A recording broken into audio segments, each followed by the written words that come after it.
À une époque où parler du Liban se transforme en expression de dédain ou de désespoir, à un moment où le Liban est à terre, crucifié, déchiqueté, choisissons de dire non. Non au clientélisme qui a souillé notre passé. Non au défaitisme qui mine notre avenir. Non à ceux qui nous gouvernent et qui oublient qu'ils ne sont que les serviteurs du bien commun. Non à l'impunité. Non au refus de l'autre. Ayons le courage de dire non parce que c'est un passage obligé, nécessaire, au oui de demain, au Liban de demain, au Liban qui doit se relever, qui ne peut que se relever, parce que, avec sa chute, tombera le symbole de la tolérance et de l'ouverture. Vous avez peut-être fait le choix de partir. Partez, en emportant avec vous une partie du Liban. Partez pour mieux revenir. Il n'y a pas pire que l'orphelin d'un pays. Il n'y a pas plus solitaire que la personne amputée de son appartenance. Ne croyez pas que vous réussirez à vous forger une nouvelle identité. Le Liban fait partie de ces marques fort heureusement indélébiles, une marque de naissance. Vous avez peut-être fait le choix de partir, partez, mais dites non à l'exil. Vous avez peut-être fait le choix de rester, que vous soyez resté par conviction, par obligation, ou à défaut de pouvoir partir, restez et n'abandonnez pas vos rêves d'enfant, les espoirs de vos parents, que leur sacrifice ne soit pas vain. Vous avez peut-être fait le choix de rester, restez, et dites non à toute forme d'humiliation. Le Liban est à vous. J'ai commencé mon mandat il y a 1 an en vous affirmant cela.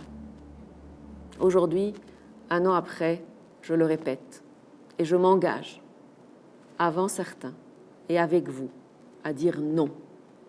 Non, nous ne laisserons pas notre Liban aux autres. Non, nous n'accepterons pas de plier sous le poids de la dictature de certains et de l'ingérence des autres.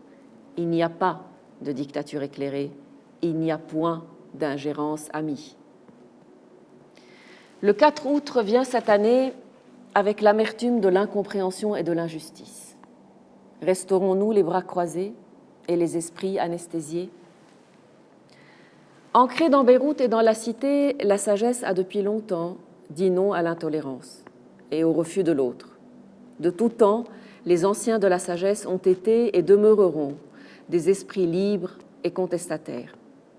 Aujourd'hui, sagessiennes et sagessiens, soyez fidèles à cette culture et refusez que l'on piétine votre histoire, que l'on assassine votre avenir. La dignité humaine ne s'accommode pas de demi-mesures. Elle est ou elle n'est pas. Aujourd'hui, devant la mine défaite d'un père ou d'une mère de famille qui a tout perdu, vous ne savez quoi répondre.